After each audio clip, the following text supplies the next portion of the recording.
जय माँ इंद्राक्षी जय अम्बे। इंद्राक्षी धाम में सभी साधकों का हम हार्दिक स्वागत करते हैं।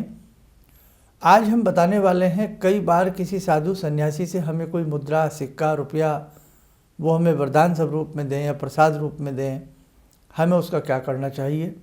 और या कई बार हमें किसी धर्म क्षेत्र से, सरोवर के किनारे, मंदिर के आसपास या किसी गंगा आदि नदी से हमें कई बार कोई ऐसे सिक्के प्राप्त हो जाते हैं आसपास के किसी पुण्य क्षेत्र से, तो हमें वो सिक्कों का क्या करना चाहिए।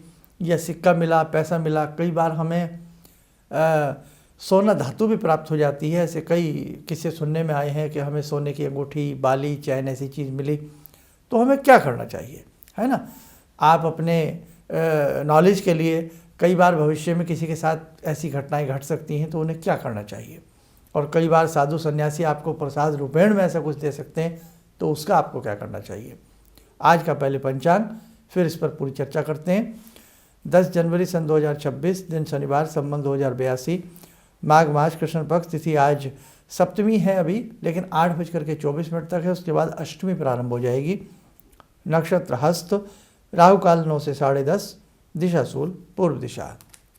अब देखिएगा, हम किसी साधु सन्यासी से मिले हैं और उन्होंने अपने कमंडल से या कहीं से भी, या अपनी पॉकेट से, अपनी गद्दी से, स्थान से कोई हमें रुपया, सिक्का हमें दे दिया है।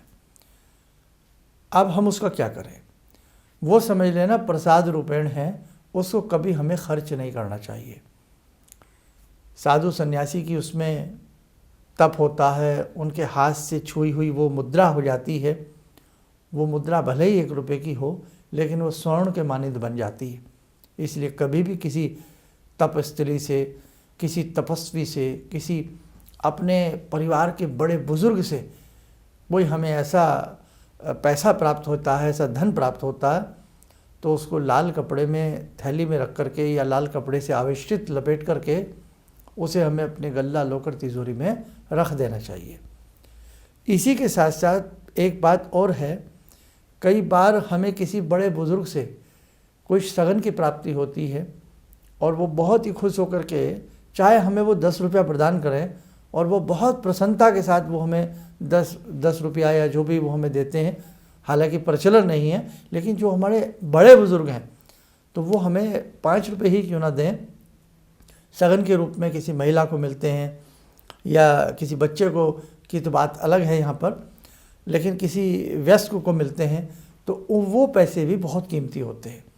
उनमें भी उनका, हमारे परिवारजनों का वात्सल्य छिपा होता है, हमारे बुज़ुर्गों का प्रेम छिपा होता है। तो वो पैसा भी हमें कहीं ना कहीं उठा करके रख लेना चाहिए। अगर आपको कुछ बिग अमाउंट में मिला है, तो उस पैसे को आप कहीं अनाप शनाप रूप में खर्च ना करें, उसे किसी धर्म के रूप में, धर्म की कार्य के रूप में आप उसे खर्च कर सकते हैं भविष्य में। और अगर छोटी अमाउंट है तो उसको तो हम यही आपको राय देंगे कि उसमें उनका प्रेम लिपटा है, उसमें उनका आशीर्वाद लिपटा है, उसको रख लेना चाहिए। अब हम आगे बढ़ते हैं। कई बार हमें रेती से, बालू से, घर में किसी आसपास की खुदाई के दौरान 2-4 रुपये मिल जाते हैं। बहुत बड़ी बात नहीं कर रहे हैं हम, छोटे पैसों की बात कर रहे हैं। या हमें कोई तांबे की मुद्रा मिल जाती है, या जैसे हम कहीं तीर्थ क्षेत्र में हैं, किसी पवित्र क्षेत्र में हैं, किसी धर्म क्षेत्र में हैं, साधु सन्यासियों के क्षेत्र में हैं, वहाँ से हमें कोई तांबे का कॉइन मिल जाता है या कोई ऐसा धातु मुद्रा हमें मिल जाती है। या हमें मंदिर के किसी प्रांगण से कई बार कोई ऐसी सिक्का आदि मिल जाता, उसका हमें क्या करना चाहिए। तो देखो, वो भी एक प्रसाद रूपेण हम समझ लें, भले ही 1 रुपया का कॉइन हो वो, तो उसको भी आप घर ला करके स्वच्छ जल से स्नान करावें, उस पर सिंदूर, रोली मोली लगा करके भगवान का आशीर्वाद समझ करके रख लेना चाहिए। किसी धर्म क्षेत्र से मिला हो, गंगा आदि के किनारे से मिला हो, अब उसमें यह मत समझें कि ये किसी ऐसे व्यक्ति का तो नहीं है। धन पर कभी किसी का अधिकार नहीं होता है। आज ये कभी किसी की जेब में है, कभी किसी की जेब में है। आपको सैलरी मिली है, न जाने वो पैसे कहाँ से वहाँ पहुँचे हैं, सैलरी से आपकी जेब में पहुँचे हैं, आपसे दुकानदार की जेब में पहुँचे हैं, दुकानदार से घूम फिर करके हो सकता है फिर वो आपके पास आ जाएं। तो ये धन तो चलायमान है, ये कभी ठहरता नहीं है। इसलिए छोटे अमाउंट का कुछ भी हमें ऐसी चीज़ मिले तो उसे आशीर्वाद समझना चाहिए। उस क्षेत्र का तप समझ करके, तप भूमि है, न जाने कितने साधु सन्यासियों के चरण पड़ते हैं, उसे हमें रख लेना चाहिए। अब हम बात करते हैं, कई बार किसी को गोल्ड की प्राप्ति हो जाती है, किसी की अंगूठी है, चैन है, या ऐसी कोई हमें सोने चांदी की चीज़ प्राप्त हो जाती है। सबसे पहला हमारा कर्तव्य बनता है कि हम अच्छे से उस एरिया में या कहीं से जिस स्थान से हमें प्राप्त हुआ उस स्थान के जो भी वरिष्ठ हों उन्हें जाकर के जानकारी देनी चाहिए कि ये चीज़ हमें प्राप्त हुई है और ये आप रख लें, किसी की हो तो आप उसे वापस करें। ऐसा अनेकों बार हो जाता है। तो ये तो सबसे पहला कारण हुआ।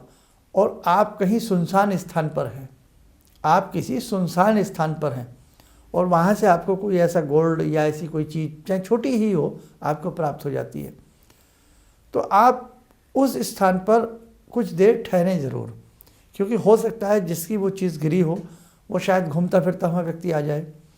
और यदि आपके पास इतना समय नहीं है तो ये ध्यान रखें कि सोना पाया भी अच्छा नहीं होता और सोना खोया भी अच्छा नहीं होता। तो आप उस स्वर्ण का कोई ऐसी मदद कर दें किसी की, किसी आप उसे जैसे गौशाला में किसी कार्य के लिए दे दीजिएगा, या उसको कैश करा करके उसमें पक्षियों के लिए अनाज दे दीजिएगा, डॉग्स के लिए कुछ दे दीजिएगा, गौशाला में कुछ दे दीजिएगा, गौ माता को कुछ दे दीजिएगा। साधु संतों में कहीं ना कहीं उस चीज़ का कुछ भी आप चीज़ें फल के रूप में, किसी भी रूप में उसको आप वितरित कर दीजिएगा, क्योंकि वो सोना, ये कहावत सत्य है कि सोना खोया भी अच्छा नहीं होता। वो तो पता ही है कि नुकसान हो गया, और सोना पाया भी अच्छा नहीं माना जाता। इसलिए उसको हम संगवा करके कहीं किसी स्थान में रखने का प्रयास न करें।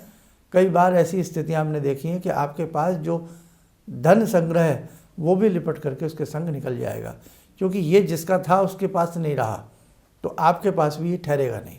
इसलिए उसे किसी पुण्य के कार्य में लगा देना चाहिए, और नहीं तो प्रयास करना चाहिए कि जिसकी चीज़ है उसको किसी तरह उसकी प्राप्ति हो जाए। ठीक है। लेकिन कोई क्वाइन है, सिक्का है, कोई पुराने ज़माने की कोई ऐसे क्वाइन है, कहीं से अचानक एक आधा क्वाइन आपको मिल जाता है, तो वो आप रखिएगा और उसे प्रसाद के रूप में रखिएगा। उसमें भी यदि कोई हमें कल को आकर कह दे कि भाई मेरा एक पुराना सिक्का था, यहाँ गिर गया था, तो हम उसको लौटा दें। और यदि किसी साधु सन्यासी से आपको मिला है तो उसको तो आपको प्रसाद मिला है, उसको तो बेटा अच्छे से संगवा करके रख लेना चाहिए। बस आज का ये सब्जेक्ट था आप सबके लिए। आइए, समय हो चला आज की ध्यान साधना का। जुड़ते हैं भगवान श्री राम से। ओम रामो राजमणि सदा विजयते, रामं रमे संभजे, रामेण विहता निशाचरचमू, रामाय तस्मै नमः। रामानास्ति परायणं परतरं, रामस्य दासोऽम्यहम्। रामे चित्तलया सदा भवतु मे, भो राम मामुद्धर।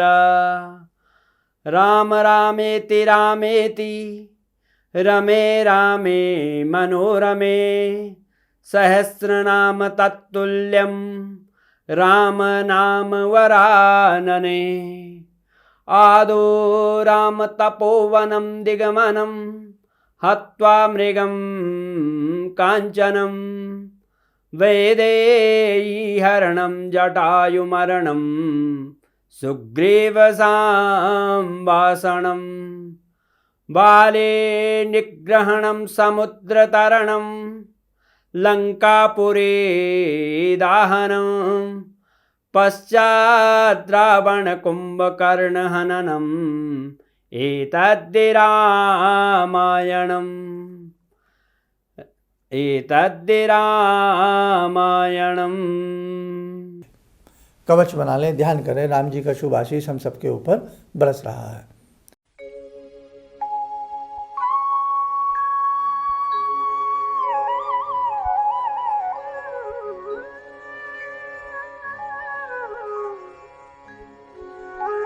ओम बोलते हुए नेत्र खोलें, सामान्य हो जाए।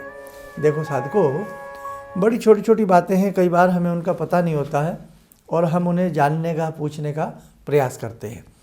और इसी के साथ साथ कष्टों के निवारण के लिए 5 अप्रैल का एक बहुत बड़ा आयोजन होने वाला है। उसमें जो भी साधक भाग लेना चाहे ज़रूर आए। और ये जो साधना रहेगी, ये जो विशिष्ट प्रकार का कार्यक्रम रहेगा, सभी के लिए निःशुल्क है। और इसी के साथ साथ महीने के चौथे और दूसरे रविवार में शक्ति उपासना सत्र होते हैं। उसमें भी प्रयास किया जाता है आपके कष्टों का निवारण हो और वहाँ से कुछ अच्छा सीख कर के आप जाएं। तो जो इनमें भी आना चाहता हो, इसमें भी आ सकता है। अभी ये आयोजन जो है 11 जनवरी का है और उसके बाद फिर ये 25 जनवरी का रहेगा। चलिए, आप सब लोग स्वस्थ रहें, सुखी रहें। इन्हीं शुभकामनाओं के साथ हम अपनी वाणी को विराम देते हैं। जय जय अम्बे। गुरु जी से मैं तब से जुड़ा हूँ जब से वो एक चैनल आती थी P7, उसी से मैं जुड़ा हुआ। और गुरुदेव से हमारी जब मुलाकात हुई तो मैं आश्चर्यचकित रह गया जब उन्होंने हमसे बताया कि आपके साथ ऐसे ऐसे हुई। तो मैं इतना आश्चर्य हो गया कि इन्हें कैसे मालूम, और इतना बढ़िया इन्होंने बताया जिसके वजह से मैं आज तक उनसे प्रभावित हूँ। और इनका बताने का शैली वगैरह इतनी बढ़िया है जो हम अपने क्लास के टीचर से भी उतना बढ़िया नहीं समझ पाते थे। ये हमें बहुत पसंद आई। और दूसरी बात कि इनके साथ जितने भी मैं जुड़ा, जब से जुड़ा रहा, जो भी समस्या आई, मैं बहुत ही अच्छा तरह से मेरे सॉल्व होते चले गए। और आज तक मैं उनके आशीर्वाद से मैं बहुत सुखी हूँ। किसी भी समस्या के समाधान के लिए मिले प्रसिद्ध हस्तरेखा एवं वास्तु विशेषज्ञ प्रोफेसर धर्मेंद्र शर्मा जी से। नोट: शिविर में भाग लेने हेतु एवं व्यक्तिगत रूप से मिलने के लिए कॉल करने का समय सुबह 10 बजे से शाम 6 बजे तक। हमारे विभिन्न ज्ञानवर्धक कार्यक्रम देखने के लिए आप हमें अभी सब्सक्राइब करें, बेल आइकन को प्रेस करें ताकि आप देख सकें हमारा कार्यक्रम सबसे पहले। और अधिक जानकारी के लिए फेसबुक पेज को लाइक करना न भूलें।